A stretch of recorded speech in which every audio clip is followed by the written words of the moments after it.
Imagine you're at a football game when this obnoxious guy sits next to you. He's loud, he spills his drink on you, and he makes fun of your team. Days later, you're walking in the park when suddenly it starts to pour rain. Who should show up at your side to offer you an umbrella? The same guy from the football game.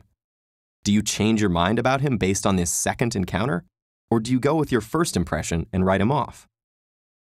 Research in social psychology suggests that we're quick to form lasting impressions of others based on their behaviors. We manage to do this with little effort, inferring stable character traits from a single behavior, like a harsh word or a clumsy step.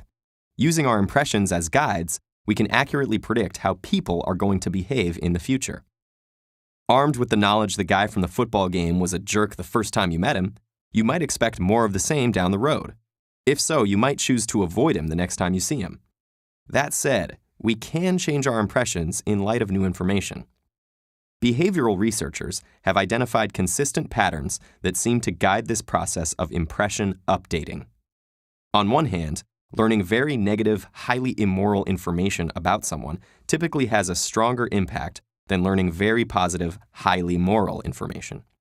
So, unfortunately for our new friend from the football game, his bad behavior at the game might outweigh his good behavior at the park. Research suggests that this bias occurs because immoral behaviors are more diagnostic or revealing of a person's true character. Okay, so by this logic, bad is always stronger than good when it comes to updating. Well, not necessarily. Certain types of learning don't seem to lead to this sort of negativity bias. When learning about another person's abilities and competencies, for instance, this bias flips. It's actually the positive information that gets weighted more heavily. Let's go back to that football game. If a player scores a goal, it ultimately has a stronger impact on your impression of their skills than if they miss the net. The two sides of the updating story are ultimately quite consistent. Overall, behaviors that are perceived as being less frequent are also the ones that people tend to weigh more heavily when forming and updating impressions. Highly immoral actions and highly competent actions. So, what's happening at the level of the brain when we're updating our impressions? Using fMRI, or functional magnetic resonance imaging, researchers have identified an extended network of brain regions that respond to new information that's inconsistent with initial impressions. These include areas typically associated with social cognition, attention, and cognitive control. Moreover, when updating impressions based on people's behaviors, activity in the ventrolateral prefrontal cortex and the superior temporal sulcus correlates with perceptions of how frequently those behaviors occur in daily life. In other words, the brain seems to be tracking low-level statistical properties of behavior in order to make complex decisions regarding other people's character. It needs to decide, is this person's behavior typical, or is it out of the ordinary?